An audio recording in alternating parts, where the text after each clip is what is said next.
जय हिंद। हुतात्मा चौक से मैं रविंद्र जैन। भारत के बुद्धिमान लोगों, वीरांगनाओं, वीरों, हमारे प्राचीन इतिहास को और प्राचीन शास्त्रों को आज के भ्रष्ट नेताओं की गंदी राजनीति ने भस्म कर दिया। आप अतीत में जाएं, प्राचीन भारत की सभ्यता पे जाएं, प्राचीन शास्त्रों पर जाएं, तो आपको ऐसा महसूस होगा कि भारत दुनिया में एक ही देश ऐसा था जहां पर स्वर्ग की उत्पत्ति थी। शास्त्रों का भारत,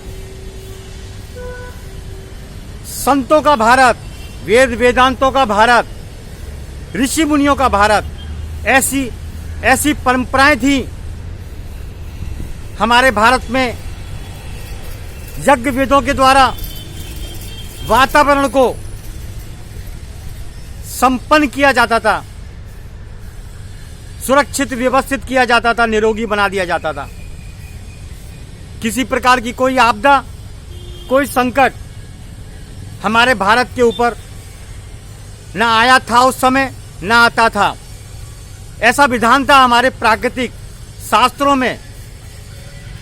आपको ज्ञान है तो भी आप अनजान बनते हैं।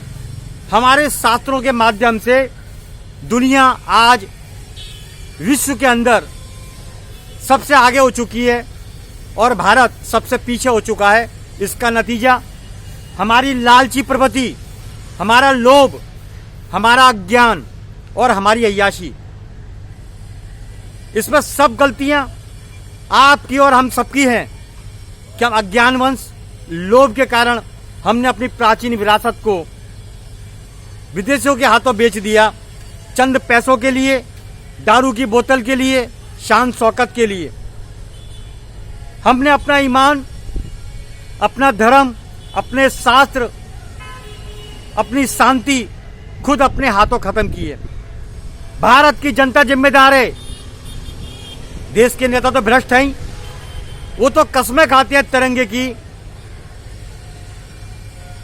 और चरस गांजे में पार्टनर बन जाते हैं। कस्में खाते हैं गीता कुरान की और झूठी गवाही देते हैं। आप उनके खिलाफ बोल नहीं सकते।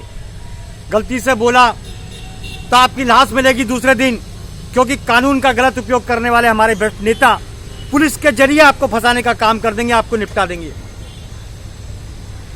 हम तो पुलिस को भी ये बोलना चाहते हैं कि आप अपने बच्चों का भविष्य न बिगाड़ें। गलत करने से पहले 100 बार सोचें कि हमारी भी औलादें हैं। आप किसी औलाद को, किसी के मासूम को गलत फंसाएंगे तो कभी सोचिए आपके बच्चे को कुदरत ने अगर कुछ मौत दे दी तो आप कितना रोते हो, कितना बिलखोगे। तो ये चीज को भी आप ध्यान दीजिए कि जैसे आपके बच्चे, जैसे देश के बच्चे, आप किसी बच्चे को गलत ना फंसाएं, किसी को झूठे केस में ना फंसाएं। चंद पैसों के लिए आप किसी को झूठे केस में फंसा देते हैं, नेता के कहने पर फंसा देते हैं। क्या आपकी आत्मा गवारा करती है? पूछो कभी अपनी औरत से कि जिस बच्चे को जन्म दिया है उसका पालन पोषण वो कैसे करती है। सबसे ज्यादा दुख उसको होगा।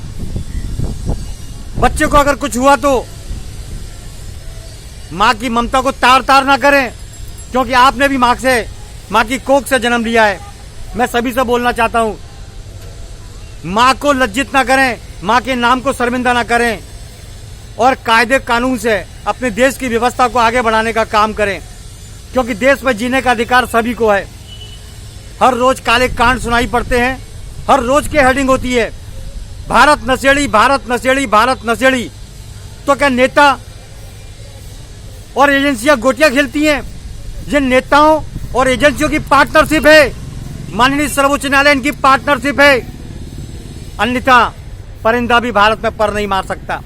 ये मिले हुए हैं सब, ये सब मिले हुए हैं। ये अय्याश लोग हैं। इनको नौकरी से बाहर किया जाए, इनको बर्खास्त किया जाए और ये तभी संभव होगा जब माननीय सर्वोच्च न्यायालय जी आपका कानून कठोर होगा। जनहित में मैं रविंद्र जैन। जय हिंद। बढ़ते जाओ, लड़ते जाओ, देश बचाओ। जय हिंद।